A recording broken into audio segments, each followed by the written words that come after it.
The pocket watch sat motionless in Thomas Brennan's weathered hands, its silver case catching the grey morning light that filtered through his workshop window.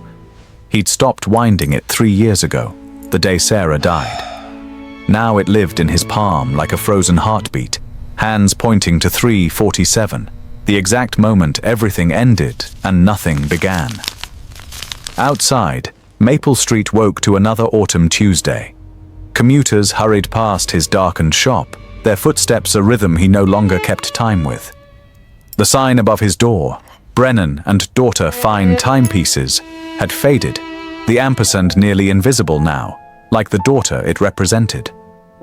Thomas set the watch on his workbench beside 63 others, each one broken, each one belonging to a customer who'd stopped calling months ago.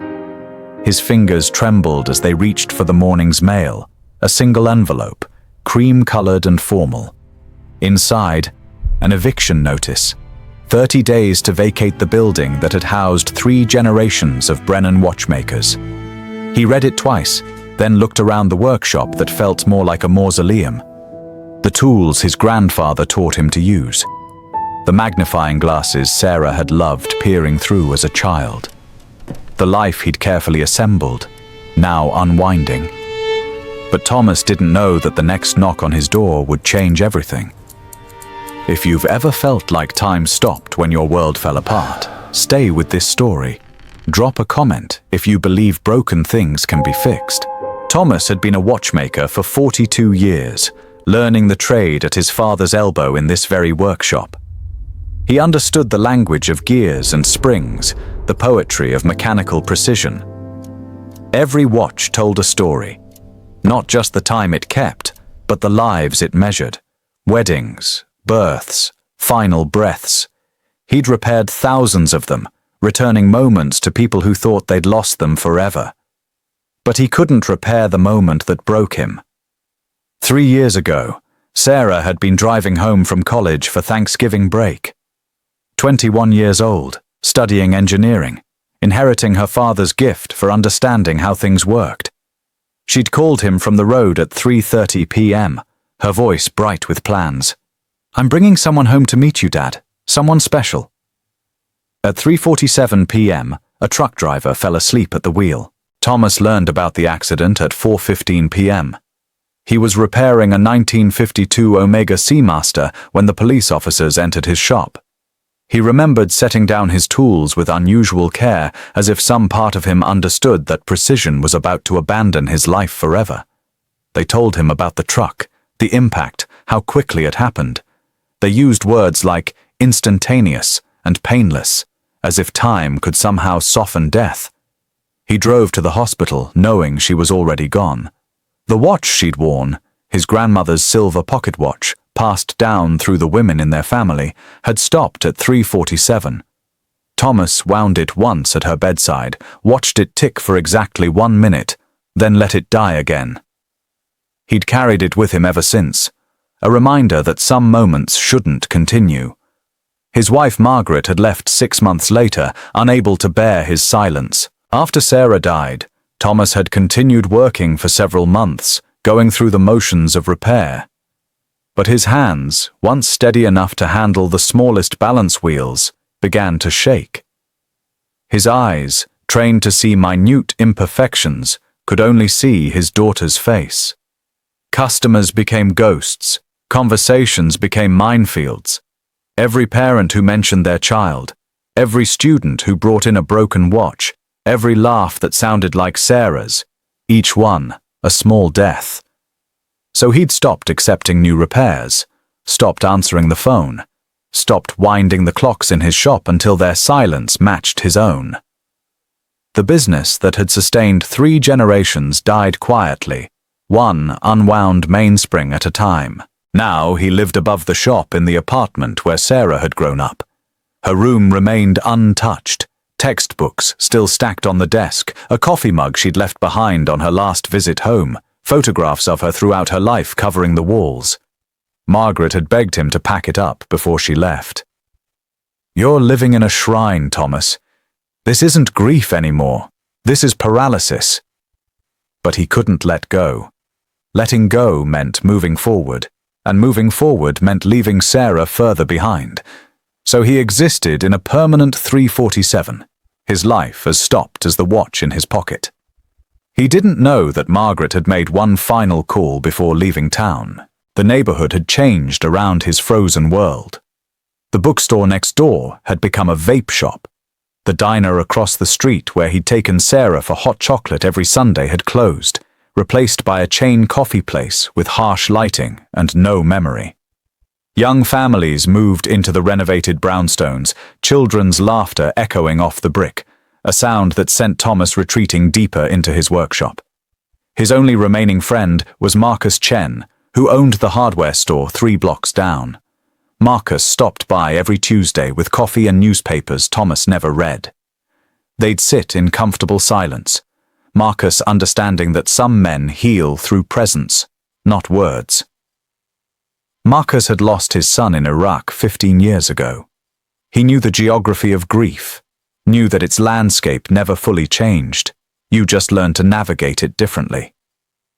Eviction notice came, Thomas said one Tuesday, his voice rusty from disuse.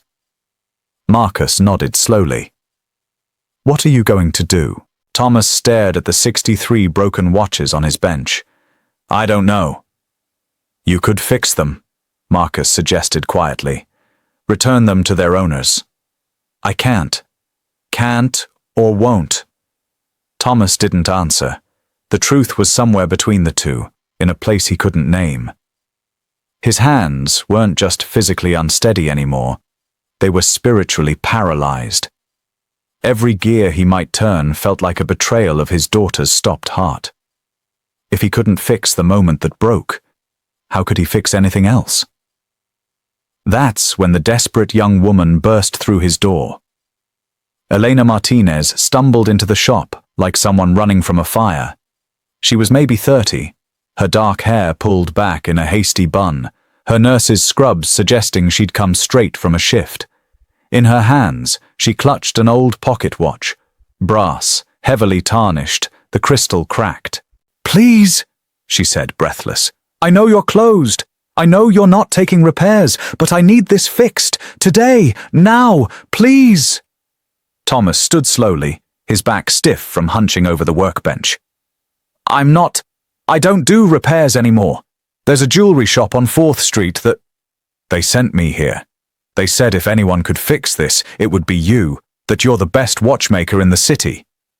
Her voice cracked. My grandfather is dying. This was his father's watch. He brought it from Cuba in 1962 with nothing else. He wound it every day for 60 years until he got sick. Now it's stopped and he... She paused, fighting tears. He says he can't go until it's running again, that his father's heart is still in this watch. Thomas felt something twist in his chest. Miss, I can't. He has days, maybe hours. The hospice nurse said any time now. I've been to 7 jewelers today. They all said the mechanism is too old, too damaged, too complicated. They all said you're the only one who might be able to do it. She set the watch on his counter with a gentleness that contradicted her urgency.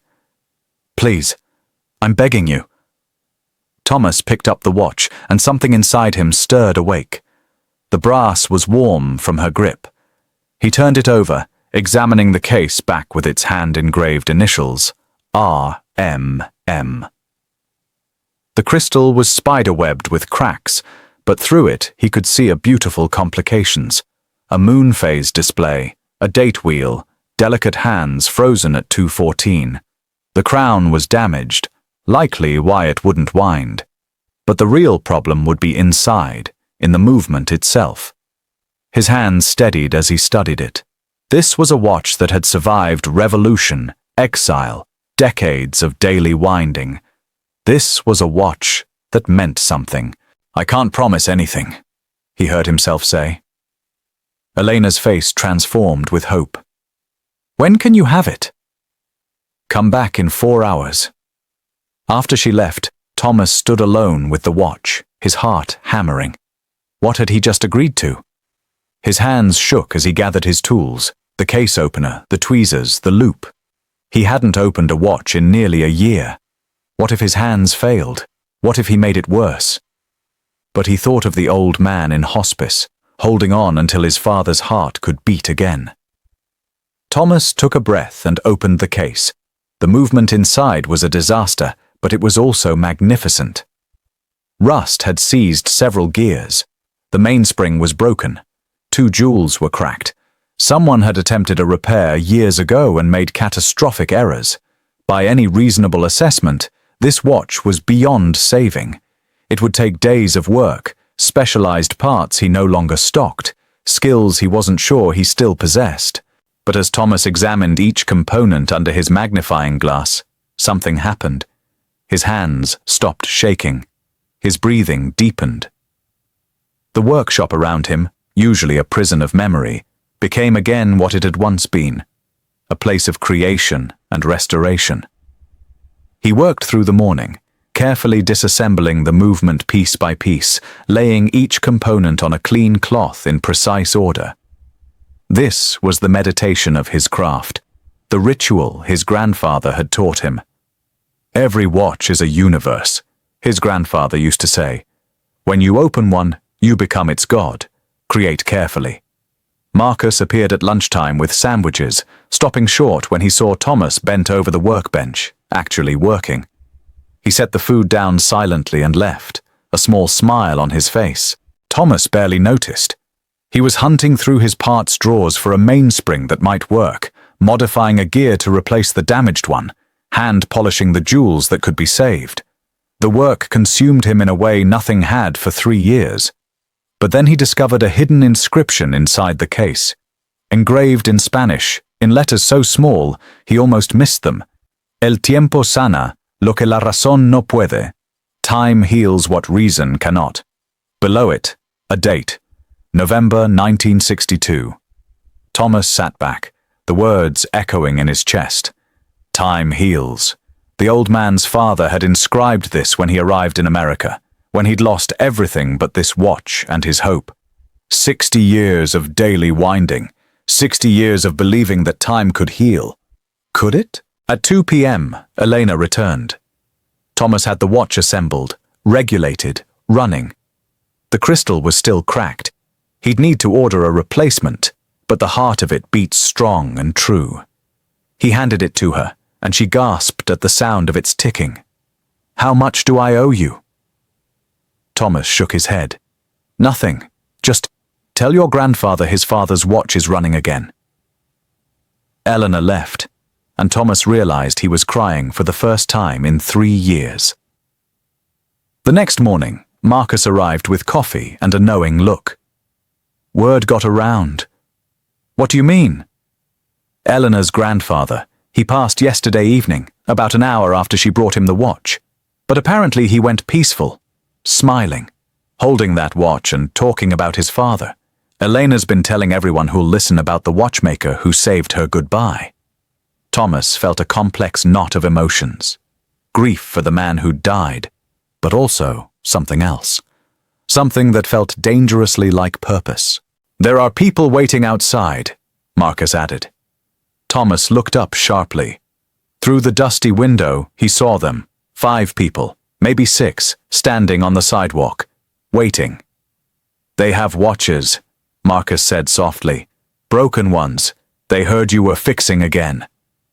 Terror seized Thomas. "I can't. I did 1 repair. 1. That doesn't mean, doesn't it?" Marcus's voice was gentle but firm. "You've been hiding for 3 years, Thomas. Yesterday you fixed something. Today you can fix something else. Tomorrow maybe another. That's how healing works, 1 small gear at a time." Thomas looked at Sarah's watch in his pocket and made a choice. He opened the door. The first customer was a middle-aged woman holding a man's wristwatch with a cracked face. "My husband wore this every day for 30 years, she said. "He died last month. I can't afford much, but I'd give anything to hear it tick again." The second was a teenager with his grandfather's railroad watch. The third, a young father with the watch his daughter had given him before deployment. He'd just returned from overseas, and it had stopped working in Afghanistan. Each watch was a story. Each story was a small wound seeking closure. Thomas took them all.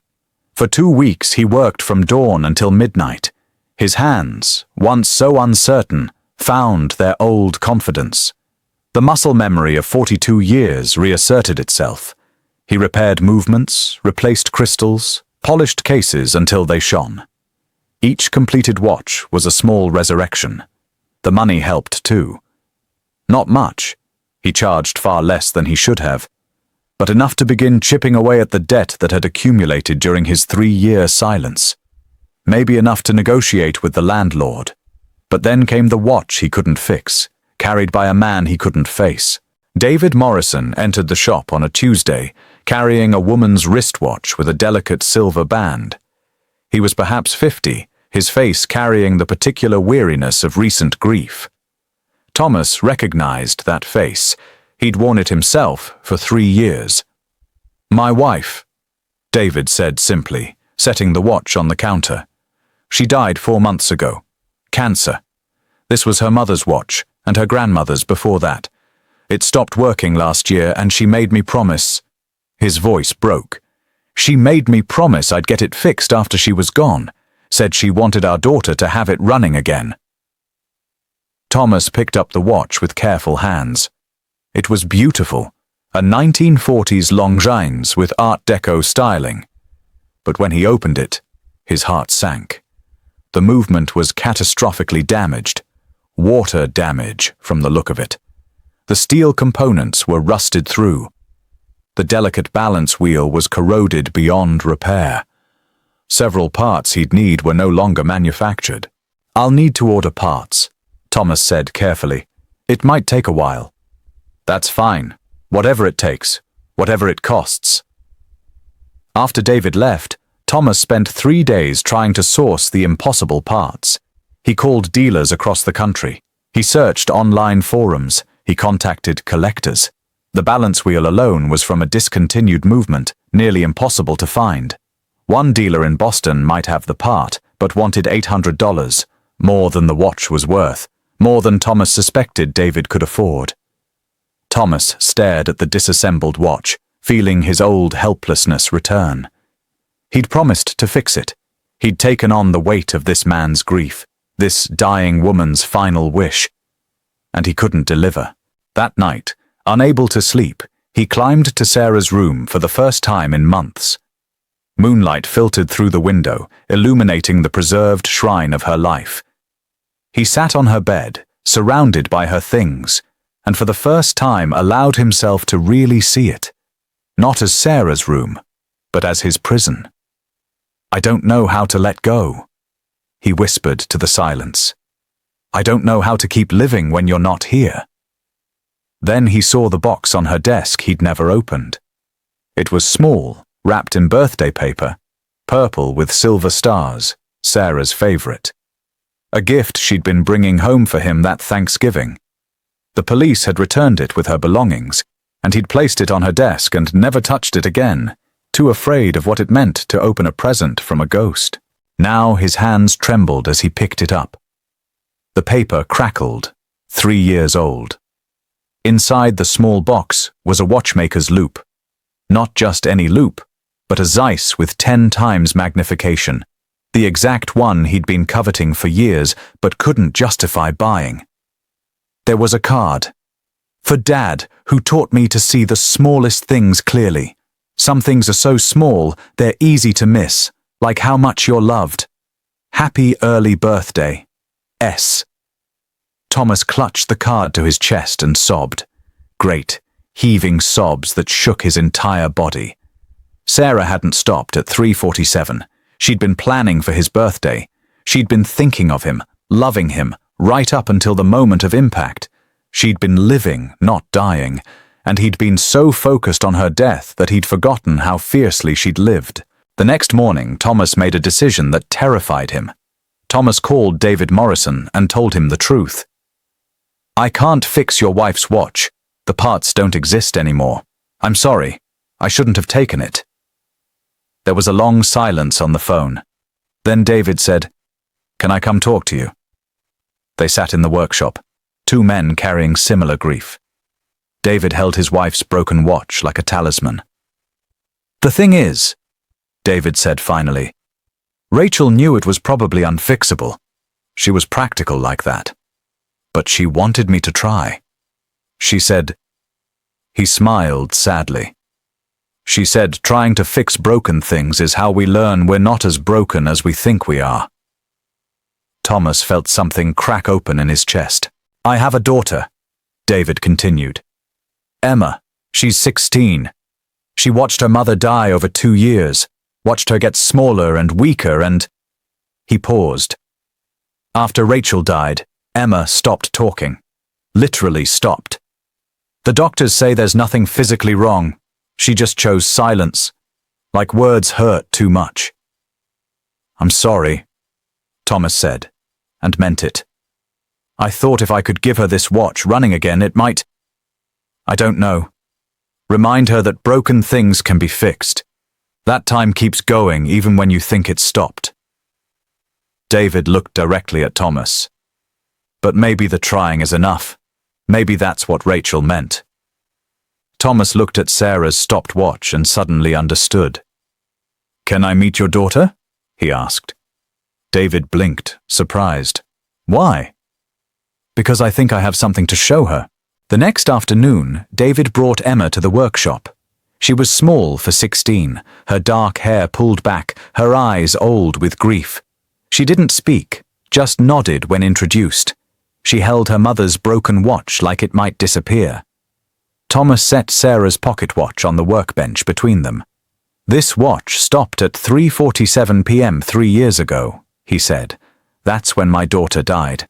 I kept it frozen because I thought if I let time start again, I'd be leaving her behind, but I was wrong." Emma watched him with careful eyes. "Your mom's watch can't be fixed the way it was. The original parts are gone. But what if we built something new? What if we took parts from other watches, pieces that have their own stories, and created something that honors what was while making something that can go forward?" Emma spoke for the first time in 4 months. "Will you show me how?" For 3 weeks, Emma came to the workshop after school. Thomas taught her the language of watches, how to use a loop, how to handle tiny screws, how to see the story in every movement. She didn't talk much, but her hands spoke volumes. She was careful, patient, absorbed in the work. Together, they rebuilt her mother's watch. They used the original case and dial, but for the movement, they created something new. Thomas found a similar caliber from a 1950s Omega and modified it to fit. Emma helped source a new crystal. They replaced corroded parts with clean ones. They hand-polished every component until it shone. "Why did you become a watchmaker?" Emma asked one afternoon, her voice still soft from disuse. Thomas considered the question. "My grandfather said that watchmakers are time's gardeners. We can't stop it or reverse it, but we can tend to it. We can make sure it's beautiful and precise and meaningful. That seemed important. Did you teach your daughter?" The question should have hurt, but somehow it didn't. "Yes." Sarah loved how watches worked. She was studying engineering. She wanted to design medical devices, things that would measure life, keep hearts beating. She understood that time and life are connected. "My mum was a teacher," Emma said, 3rd grade. She said every day with kids was like winding a clock. You give them energy and potential, and then you watch them run. That's when Thomas realized what he needed to do with Sarah's watch. That evening, he sat at his workbench with the pocket watch that had been frozen for 3 years. His hands were steady now. His breath was calm. He opened the case and examined the movement. It was fine, undamaged. It simply needed to be wound. But first, he used Sarah's gift, the Zeiss loop, to engrave something inside the case. Carefully, painstakingly, he etched words in the silver. "For Sarah, who taught me to keep going. 3:47 is when you left. Every moment after is why I stay." Then he wound the watch. The mainspring tensed, the gears engaged. The balance wheel began its back and forth dance. The hands began to move away from 3:47. Thomas watched time start again, and he didn't feel like he was betraying Sarah. He felt like he was honoring her. She would have hated him frozen. She would have wanted him to live, to fix things, to keep time. The next day, he called Margaret. They hadn't spoken in 2 years. "Thomas?" Her voice was cautious, hopeful. "I wound Sarah's watch," he said. "I'm ready to try living again." Margaret cried, and they talked for 3 hours about starting over. On a Saturday morning, Thomas and Emma presented the finished watch to David. It gleamed on the workbench, transformed, renewed, running with steady precision. David picked it up with shaking hands. "It's beautiful. It's better than it was." "It's different," Thomas corrected gently. "But it honors what it was while being what it needs to be now, just like us." Emma hugged her father, and David held both the watch and his daughter, crying with something that looked like relief. But Thomas wasn't finished. "Emma, I want to hire you. After school, weekends. I need an apprentice. Someone to learn the trade. Someone to help me fix all the watches I've ignored for 3 years." Emma looked at her father, then at Thomas, then at the workshop full of broken timepieces waiting for resurrection. "Yes," she said. "Yes, I want to learn." Over the following months, the shop transformed. Thomas fixed and returned all 63 watches that had been gathering dust. Each reunion with a customer was a small healing, for them, but mostly for him. He took on new repairs. He placed an ad. He restored the sign above the door, repainting the ampersand with gold leaf so it shone again. Margaret visited, tentative at first, then more often. They walked, talked, slowly remembered how to be together without Sarah between them. The grief didn't disappear, it never would, but it became something they could carry together instead of separately. Then came the day Thomas repainted Sarah's room. He didn't erase her. That was never the goal. He kept her photographs, her favorite books, her collection of vintage watch parts she'd been gathering for her own projects. But he boxed up the shrine elements. He opened the curtains. He let light and air into the room that had been a tomb. On her desk, he placed the pocket watch, running now, measuring every precious second. Next to it, he set a photograph from her last birthday, the one where she was laughing, radiant, alive. Below the photo, he placed a small card with something his grandfather had once told him. "We are all watchmakers of our own time. We can't control how much we get, but we can control how beautifully we keep it." Emma graduated high school and chose to work at the shop full-time instead of going to college right away. "I want to learn this first," she said. "My mom taught third graders that learning takes time. I want to take my time learning this." On the 3rd anniversary of Sarah's death, Thomas, Margaret, and Emma stood together at Sarah's grave. Thomas had wound her pocket watch that morning, and he could hear it ticking in his pocket.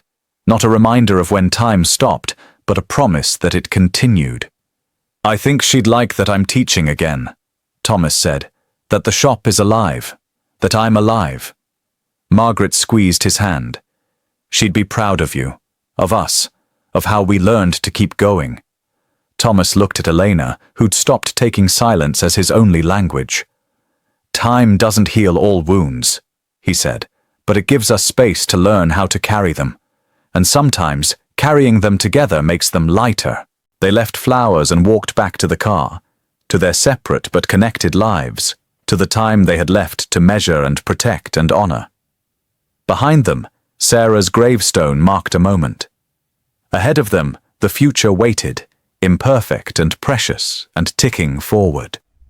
What moment changed your understanding of grief and moving forward? Share your story with the others in the comments below. If this story touched your heart, hit that like button. It helps others find hope when they need it most. Share this with someone who's learning to let time heal them. Sometimes we all need a reminder that broken things can be beautiful again. Subscribe for more stories about ordinary people finding extraordinary courage in the quiet moments that matter most, because everyone deserves to know their time has meaning.